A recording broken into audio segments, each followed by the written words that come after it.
tourism. So hence you'll see a lot of coastal casinos tied to resorts, for example, like the Ho Tran property, the Halong Bay property, for example.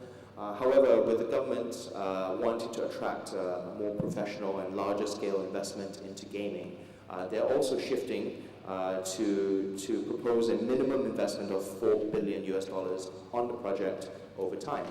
And this would mean, besides the Grand Ho Tran, we would probably see larger scale IR developments within Vietnam over time. There has been continuing interest from the major gaming operators around the world, Sands, Malco Crown, Wynn, MGM at one point as well. And Vietnam is truly a very attractive market for the larger scale developments, with a population of north of 90 million and a very vibrant economy. I think within time, once the National Assembly legalizes and liberalizes for the locals to enter, this could prove very viable economically.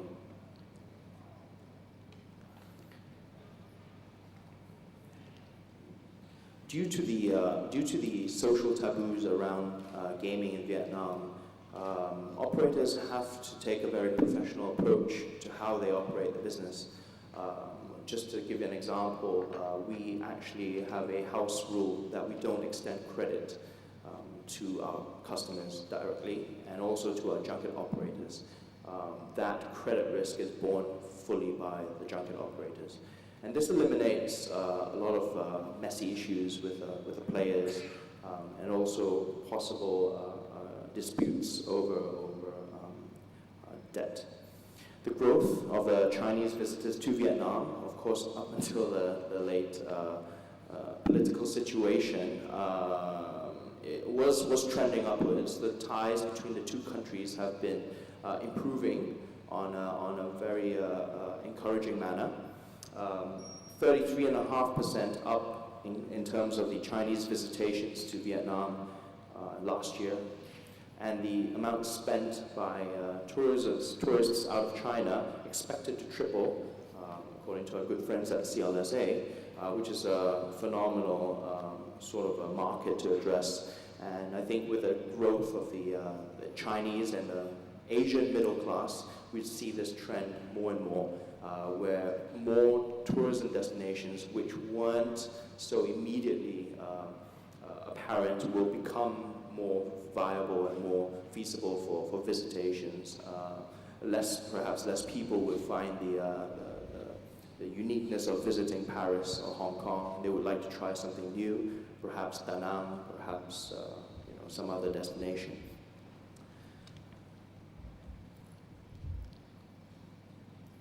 Of course, in Macau, we're seeing a couple of trends which also move and shift Macau beyond what it started. I was just having a discussion with some industry experts, and they were just remarking how much has changed in the gaming industry, especially in Macau, over the past 12, 14 years, where it was a quiet backwater before, and now it's 7 times the size of Las Vegas.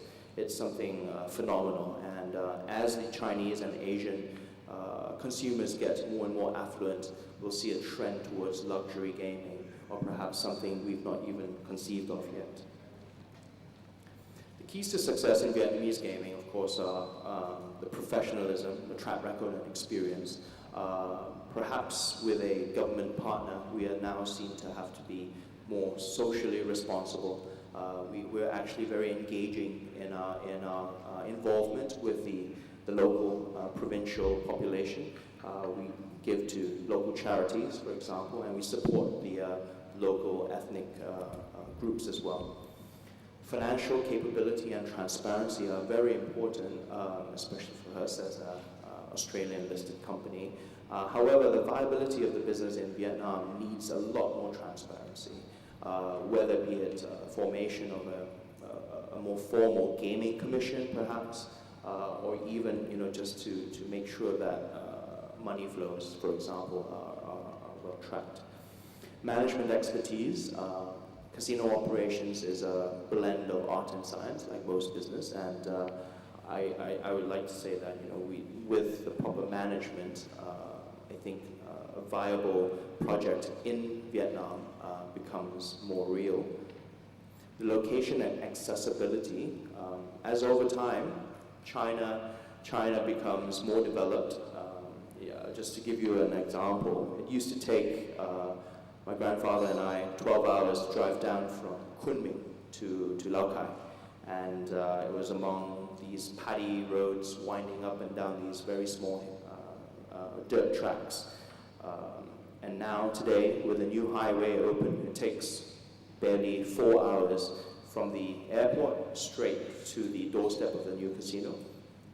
And there's a high-speed rail train coming up as well. It's come halfway. It will eventually come down to Lao Cai, and that would bring a lot of accessibility to the property. The relationships with the players and junkets. This is a very relationship-driven business. Of course, we'd leave a lot of this to the junket's discretion, where we would also then just focus on the management of the property, the operations, and of course our relationships with the junket operators themselves. As a destination, Vietnam, I think, would need to stand out among the likes of the Philippines, for example, Singapore coming up, as my esteemed colleagues before me, Russia, Japan, all vying for casino projects. We need to re-establish and re-look at the way that casino gamblers would come to Vietnam, be it with more rebates or commissions, things like that. The gaming floor offering and the layout, just to give an example, I think there are different tastes among the Vietnamese. Predominantly, they like to play a different kind of game to the Chinese. Pai Gao, which is very popular among them, dominoes, for example. Baccarat is, of course, a staple. But there is a difference between the interior design and the lighting and layout compared to the Chinese visitors as well. And of course, exclusive VIP facilities, which are important, go hand in